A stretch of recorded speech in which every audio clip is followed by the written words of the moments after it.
aborrecían y no podían hablarle pacientemente, y solo José un sueño y lo contó a su hermano. Y ellos llegaron a aborrecerle más todavía. Y él le dijo: oíd ahora este sueño que he soñado.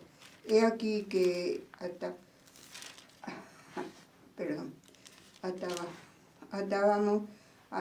estábamos enojados en medio del campo, y he aquí que hasta ahí. Gracias. ¿Podés hablar o...? Sí, un poquito. No sé Está por bien, qué está estoy bien. agitada. Está bien, tranquila. Bueno, gracias por compartir entonces. Y bueno, acá, se agitó porque veníamos corriendo, así que bueno, tranquila. No pasa nada. Suele pasar, ¿no? El tema de invierno y del frío, todo eso. Pero bueno, damos gracias también que estamos acá, y bueno, como vos leías, ¿no? Que la palabra enfocada, ¿no? Siempre la palabra enfoca al Señor Jesucristo, ¿no? Y siempre nos da palabra de aliento, palabra de ánimo, nos exhorta, nos corrige, y eso es lo que hace el Señor, ¿no? Y bueno, yo acá estaba preparando un tema, ¿no? Para poder compartir. Básicamente está en Salmo capítulo 15, del verso 1 en adelante. Son poquitos textos estos nada más, pero me gustaría poder compartirlo.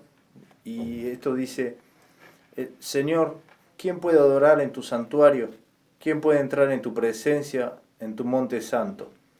Los que llevan una vida intachable y hacen lo correcto, los que dicen la verdad con corazón sincero, los que no se prestan al chisme ni le hacen daño a su vecino, ni hablan mal de sus amigos, los que desprecian a los pecadores descarados y honran a quienes siguen fielmente al Señor y mantienen su palabra aunque salgan perjudicados, los que prestan dinero sin cobrar intereses y no aceptan sobornos para mentir acerca de un inocente. Esa gente permanecerá firme para siempre.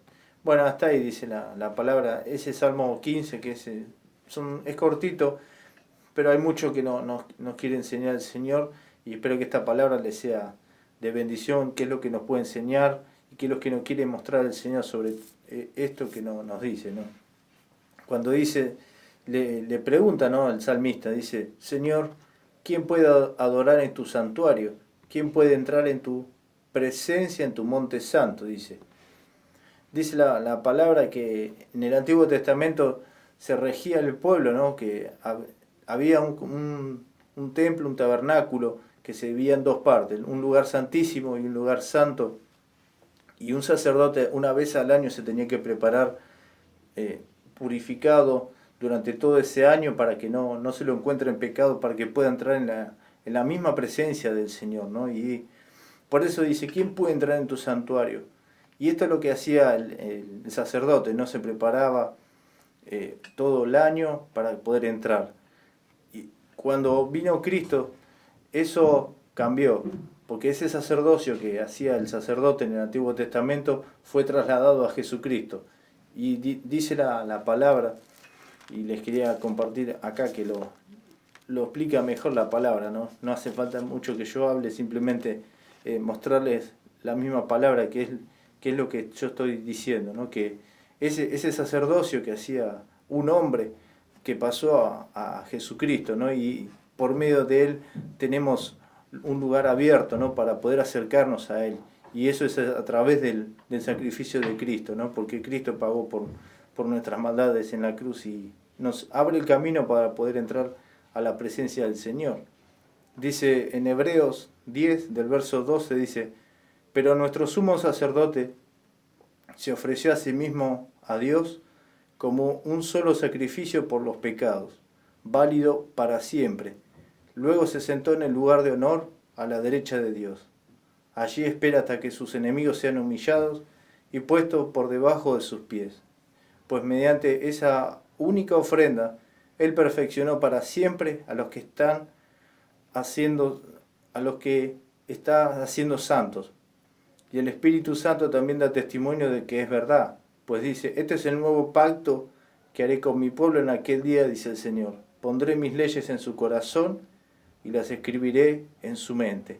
Después dice, nunca más me acordaré de sus pecados y sus transgresiones, y cuando los pecados han sido perdonados, ya no hace falta más ofrecer más sacrificios, dice.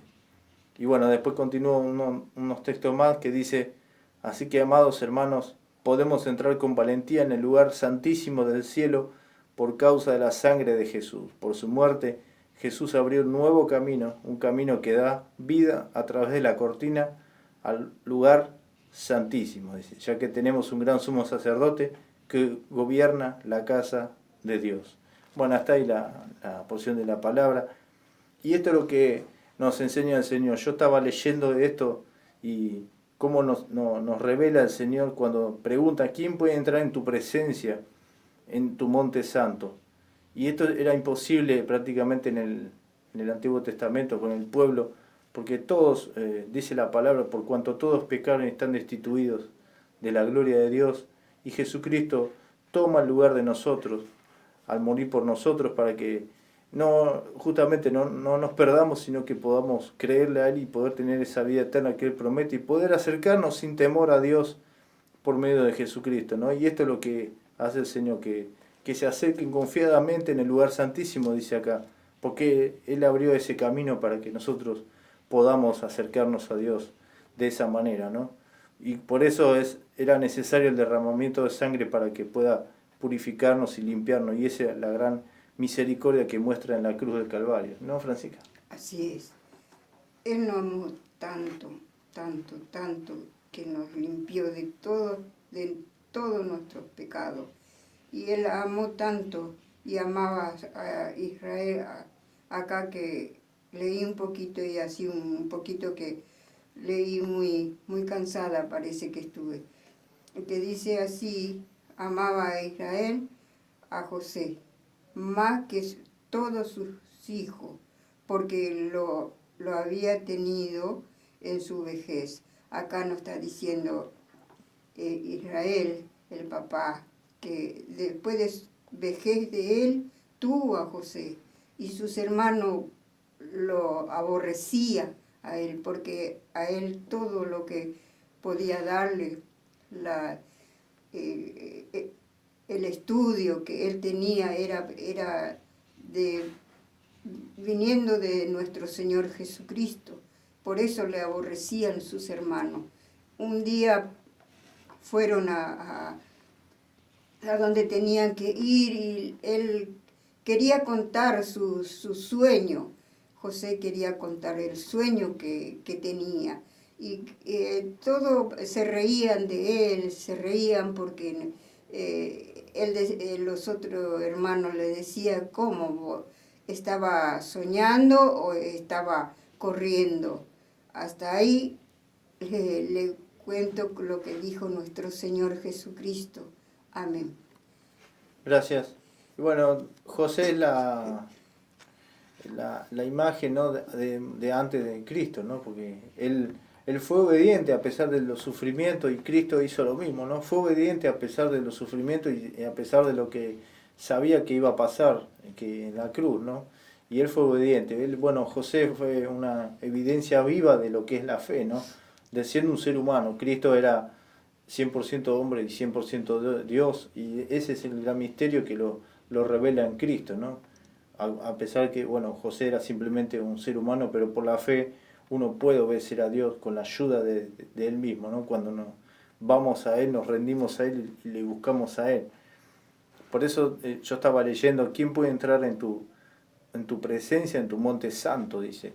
La palabra, yo estaba diciendo que la palabra nos marca que todos fuimos descarriados, todos nos alejamos de Dios, pero por medio de Cristo tenemos esa posibilidad de volver a entrar en el lugar que solo se le permitía a un solo hombre por cada año, y nosotros nos podemos presentar en ese lugar santísimo todos los días por medio del Señor Jesús. Y ese es el tremendo privilegio que nos otorga a nosotros, ¿no? Y esto se hace por medio de la fe, ¿no? Para restaurar las vidas, para sanar, para perdonar, si es que realmente uno toma esta palabra y la cree, ¿no? Porque de eso se trata, de poder creer que Dios puede perdonar, que puede sanar, puede salvar, y de eso se trata este programa, de eso se trata lo que Dios quiere, ¿no? Salvar la vida, no que perezca, sino que venga a la vida eterna, como Él lo dice en su palabra.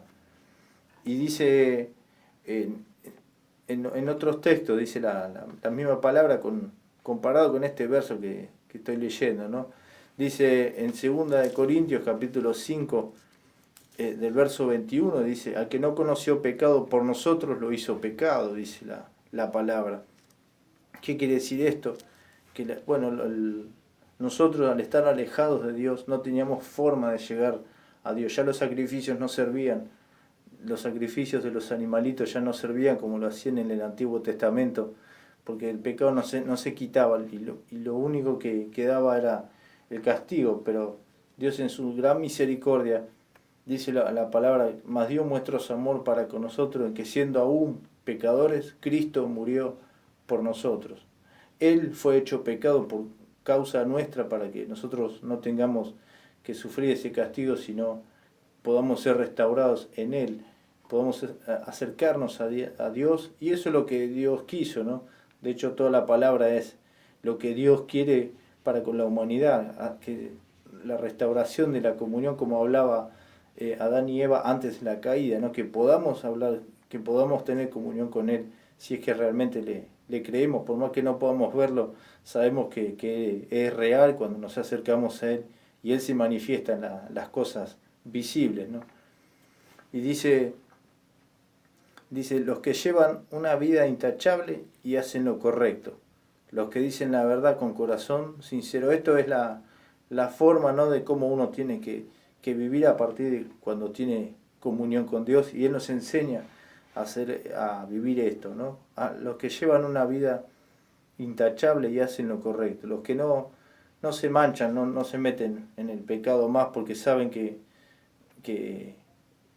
entienden el sacrificio de Cristo y quieren dejárselo a Él, porque esto más que nada habla de una vida de rendimiento a Él. Si nos rendimos a Dios por medio de Cristo, nos puede limpiar, nos puede ayudar y llevar esa vida intachable que Él hace, ¿no? Sabemos que no somos perfectos, que nos equivocamos, todos los días nos equivocamos, pecamos, pero lo que Él quiere es que si tenemos una comunión con Dios, podemos llevar una vida intachable, como dice acá, y poder hacer lo correcto, cosa que antes no nos salía. Porque dice la palabra que aprendemos bien a hacer el mal, pero al hacer el bien no lo sabemos. Y Él es el que nos enseña por medio de su palabra a hacer su voluntad, a hacer lo bueno. ¿No, Francisca? Así es. Por eso siempre repito que seamos obedientes y sigamos el camino de Él, sigamos para que siempre nos limpie.